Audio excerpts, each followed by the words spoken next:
Hello everyone, and welcome to part 2 of this introduction in How to Shamanic Journey. It's really good to be here, and I'm really excited to be sharing this next part with you and delving even deeper with your work, with your journeys, and traversing this altered state of consciousness. So if you haven't watched part 1, I would highly recommend that you do so. It will help you to get into that state and that frame of mind. I've also got a track that will help you to enter that state and get a bit more familiar with that state, let's say. So please do check that out. Even if you don't check that out and you have done shamanic journeying before, but you just want a bit more practice with the lower world and traversing that space, go ahead, please do use this video as you want. It's going to be really good if you get it into a sense of practice and repetitive kind of practice, basically. So practice, practice, practice. That's the only thing that really kind of makes this strong and builds this muscle up. So in this video, we will be talking about the lower world, about what it is and what it isn't, what the significance of the lower world is within the shamanic space. We will also be looking at power animals and spirit guides. And also we will be going on a journey where you will be meeting your guides and your power animals and being able to get into a better relationship with them, which is usually an incredible experience. I have included an MP3 for this journey so that you will be able to do this journey to the lower world, and I hope that you will find it useful, and by the end of it you should be able to go to the lower world and be confident in meeting your power animal. Now, as always, this requires practice. For you to get it on the first go, it's a tall order, I think, for you to expect from yourself. So make sure that you are kind to yourself, that you're patient with yourself. Don't worry about having to do something, because the more pressure that we put on ourselves, the worse it can get.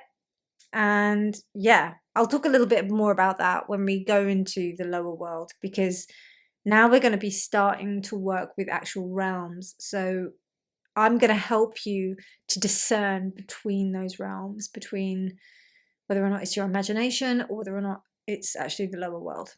So before I yabber on too much, let's dive in. Okay, the lower world, what it is and what it isn't. The lower world is a benevolent space within the shamanic realms that allows you to connect with things such as your power animals, your spirit guides, and a sense of primal self. I like to think of it as the egoic self. This is how I've been taught, and it helps me to define a clear boundary between this world and the middle world. Whereas the middle world is to do with day-to-day things where you would find like picture frames or a folder like that, or you would find your phones, or you would find a saucepan or a mug. In the lower world, you wouldn't find that, because to me, resembling almost a pre-colonization world, a tribal world, a world that is almost hunter-gatherer in its display. So with that in mind, you can think of it as somewhere that's maybe jungle, somewhere that's deep, somewhere where tribes would reside, where things would be very primal, quite feral, and where animals would roam wild. This is the lower world. This is how you know you're in the lower world. And it's always down. So whenever you're traveling, you would be either like going down or tunneling downwards. Something that kind of goes towards Mother Earth, Mother Nature, the core of the earth, and the soil, the ground. That's usually associated, or caves or tunnels, that's usually associated with the lower world. Now, the reason why we don't refer to the lower world as the underworld is because the underworld is quite literally a very different thing. The underworld is something I will save for another video. I'm sure you will Google it, but it's not really anything to do at all with the lower world. So for this video, we'll just be strictly referring to it, and you should refer to it as the lower world so that people know, and also your intentions. With your intentions when you go on your journeys, you know that you're going to the lower world and not to the underworld. So it's absolutely not the underworld. You will not meet any kind of deceased relatives there or anything like that. This is essentially like a big jungle where your soul or your parts of your egoic self resides. So in this realm, you will encounter your power animal and your spirit guides. Because there are only benevolent spirits that are here within this realm, your power animals are a part of you that are there to be your number one guides, your number one buddy to traversing these altered states of consciousness. Now, the power animal, once you've met them and once you have established a really good relationship with them, they will be available to you at any time. Whether or not you are in the upper world, middle world, lower world, wherever you are, even in this day-to-day reality, you can call upon your power animals. So it's really interesting when you start to work with them. Everybody's power animal is different. Most of the time when people think that they have been in touch with an animal and then they journey to meet their power animal, it's often not the same animal, which I find really interesting. For example, I thought that my power animal would be a monkey, and lo and behold, it's not. So it's just really interesting what the mind can concoct. And then when you go into this altered state of consciousness and allow yourself to kind of be at the free will of that space, then what that has to bring to you is something that's very different. Often what you need and not what you want, which is what I love within this practice. So what we will be looking at first is a journey to the lower world. I'll probably encourage you to do 2 journeys within this video. And one journey will be to the lower world for you to ascertain and gain an idea of the lower world. And then the second part will be for you to find your power animal. Now, you can do these together. It's not, it's not necessary for you to be separate with them. You can say, I want to go to the lower world and I want to find my power animal and connect with my power animal. That's no problem at all. But it may take some time for you to know what the lower world is compared to maybe the middle world. You might think that you might see a jungle or whatever, and then you go down to the lower world and that you are in the lower world. But that doesn't necessarily mean that you're in the lower world. So before we do this and get you to travel down to the lower world, let me talk a little bit about knowing that you're in the lower world or whatever realm you're in. So how do you know if you're in the lower world or the middle world? A really good indicator is if you see anything that resembles middle world, then you probably still are in the middle world. I'll give you an example. One of my first journeys going down to the lower world involved me just going down there. And when I arrived at a place, I arrived at somewhere which was just yellow desert. It was just yellow, hot, midday desert. And it looked like Area 51. And that was because there was like iron railings that were going across that looked exactly like that. So I thought to myself, I am not in the lower world, I'm still in the middle world. So I turned around and I kept on going down, which is the main thing that you have to do to go to the lower world. And I'll explain a bit more in the journey. So that's how you know.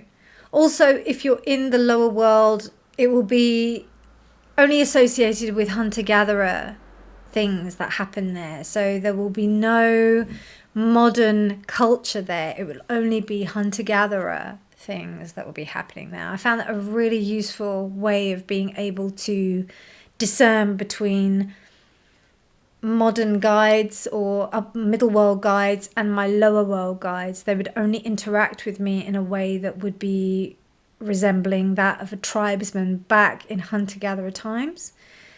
Very, very useful. So that's something interesting to keep in mind when you go down to the lower world or when you're trying to ascertain whether or not you're in the right space or not.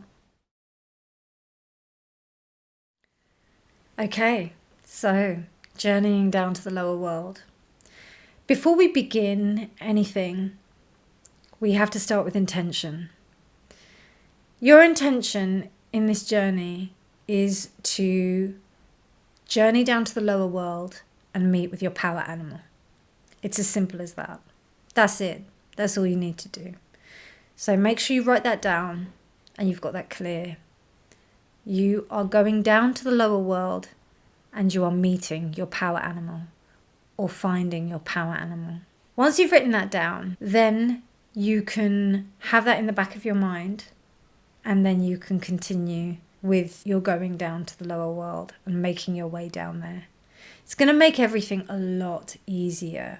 And also it's going to really drive this energy to push you into that space a lot faster and more directly than it otherwise would if you just have it kind of, oh yeah, I'm doing a thing on shamanic journeying and I'm going down to the lower world.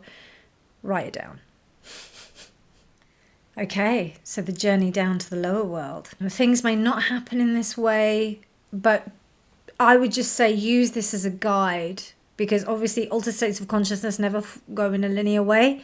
You just have to do the best you can to be able to at least just take the right steps to get down that way. So journeying down to the lower world is exactly that. You will look for a place where you really enjoy nature. It could be a park, it could be a woodland, it could be a place where you went on hikes or a hiking expedition.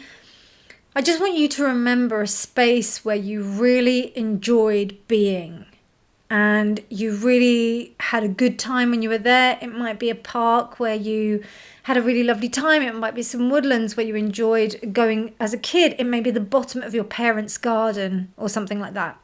So anywhere that you have really good memories associated with it. And in that space, just imagine that you find some kind of opening. It could be a cave, it could be a doorway, it could be a hole, it could be anything. Usually there's a tree somewhere. So even if you find an entrance to a tree or something like that, that will be your point. Essentially, we want a station for you to enter so that you can go through that station and travel off to these different worlds. That's how one of my shamanic teachers likened it to, and I thought it was really cool. So for example, if you want to go to somewhere else, you need to go to the station. So, or somewhere like either airport or some kind of port that will enable you to go from A to B. So this is what this place is. And within shamanic terminology, it's known as the axis mundi. This is the place where not only will you enter the lower world, but you may enter other worlds as well. And more than likely you will do. So when you enter this space, the main thing is whatever you do, you want to go down. You want to go down, down, down, down. I don't care how you get down there, but you just need to go down. You can either dig, you can either swim if you're going into a pool of water and you can go down. You can slide down. Whatever it is, just go down. That's what you want to do.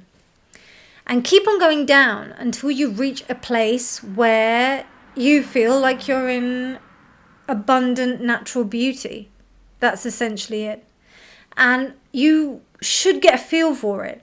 It's a place where you know that it's really different from the middle world. That's where you want to get to. And then once you've got there, then you know that you're in the lower world. If you don't feel that you're there, just dig. Just do whatever it takes to go down. That's all you have to do. Now, I will say, sometimes on the first go, it doesn't happen. You don't reach the lower world. Sometimes you just end up in some kind of limbo because the mind is still in a place where it's trying to let go of middle world reality and not ready to let go of lower world reality. That's fine. There is also a practice called hollowing out, which involves you being able to discard any middle world stuff and leaves you as a clean slate to be able to go down and experience healing in the lower world. This is something that I will now discuss.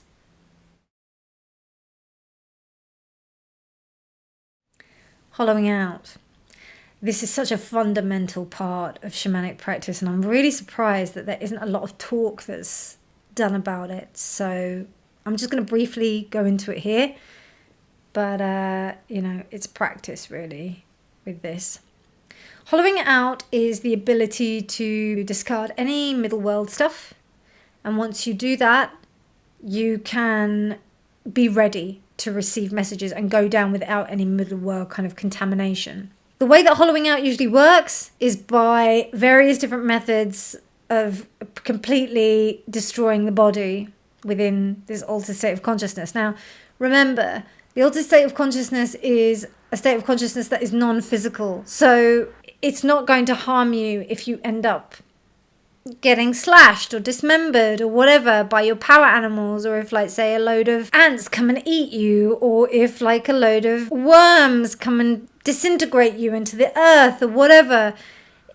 That is probably a way of the lower world or your spirit guides helping you to break down all of the gunk that has come with you from the middle world, the stuff that you're thinking of, the appointment that you missed, the day that you've had at work, the stuff that's gone on in your relationships, all of that kind of middle world stuff, all the things that are going to happen, what's going to happen tomorrow, are you ready for the next day, have you made dinner yet, those kind of things. It's going to get rid of all of that and allow you to just go into the space and just do what you have to do and work with the intention that you've set. So don't be afraid. I would say embrace it, because in this realm, you're completely safe. You may even get chucked into a pit of lava. You may be disintegrated into a crisp, maybe struck by lightning. There's all sorts of things that can happen to you. So all I would say is just be really open to what happens, because it's causing the egoic self to break down and really pay attention to the moment.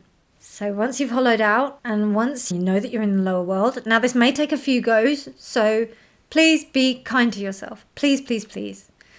It may take more than one journey, and that is fine. I've asked you to journey about 3 times a week, so that will help.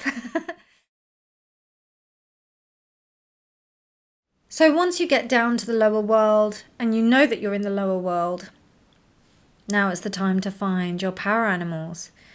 You could also ascertain yourself with the space, get a little bit used to where you are, and then look for your power animal. The way that we find our power animal is simply by asking. You can just go up to any animal that you find and ask it. Now do remember that this is the lower world. It's not the middle world. And similar, if you were to converse with an animal in that realm, in the middle world realm, it's very unlikely to speak back to you and go, yeah, I'm your power animal. Now, you will probably know in some way, shape or form if the animal is going to respond to you in the form of like saying yes or no. It will give you some indication. It may not give any indication at all, but be aware that it might not respond to you in the way like I am talking to you now. Animals don't respond to you as humans, and I think that that's really important, because I don't see a lot of shamanic practitioners really talking about this. But me personally, with my clients, if my clients are having like a full-on conversation with the rhino that they met down there, then I know that they're not, like this rhino is more of a figment or more of their mind, middle world reality and ego reality that is having the conversation rather than the actual animal itself. So if it's saying that the rhino, or if my client is saying that the rhino told me all of these revelations that said that, you know, I just need to remain grounded and I need to remain really kind of heavy set within myself. It might be saying that, right? But better that it tells you that in its actions rather than actually saying it to you, because it's more about what the animal does than what it says to you. Does that make sense? Now, I'm not going to go into this because this is more in-depth work, and I think I'm going to save that for when you want to do a deeper course into lower world work. But that should get you started. And then have this interaction with your animals, investigate, and see who your power animal is. and then just see what happens. Once you've had a good amount of time with your power animal, the callback might come at some point. So just say goodbye to your animal. Thank it for being able to communicate with it and being able to interact with it. And then come back. And then write it down. Everything. The time of day. What colour the floor was. Maybe what season it was. Everything. Please write down everything. Okay, so your homework for next week, for part 3, is to journey down to the lower world 3 times at least and be able to find your power animal. Please don't put pressure on yourself. If you don't have your power animal reveal itself to you, please take it easy and maybe just journey a little bit more. The idea of the power animal is almost like a sense of self that is returning to you, so do be aware of that. Also, I find that with, and I think I might have mentioned this before, but don't have any expectations on what type of animal that you're going to meet. If you think that you're going to meet a monkey, like me, I thought I was going to meet a monkey as my power animal, and it turned out not to be a monkey at all. So just keep that in mind. And if you keep an open mind when you go into this space, it will really help you to traverse these areas a lot more easily. Okay, so that's it for part 2 of this introduction of How to Shamanic Journey. I do apologise for the light. It's gotten suddenly really dark, so I was able to get away with it for a little bit, but not now. It looks really dark. But otherwise, next week we will be looking at the upper world and what the upper world is, what again it isn't, how you traverse up there, what significance and relevance it has to the shamanic worldview and for your journey experience, what it can offer you, and then we will be journeying up to the upper world, of course. But otherwise, I wish you all the best with your journeying. I hope you enjoyed this video, and I'll see you in the next one. Take care for now. Bye.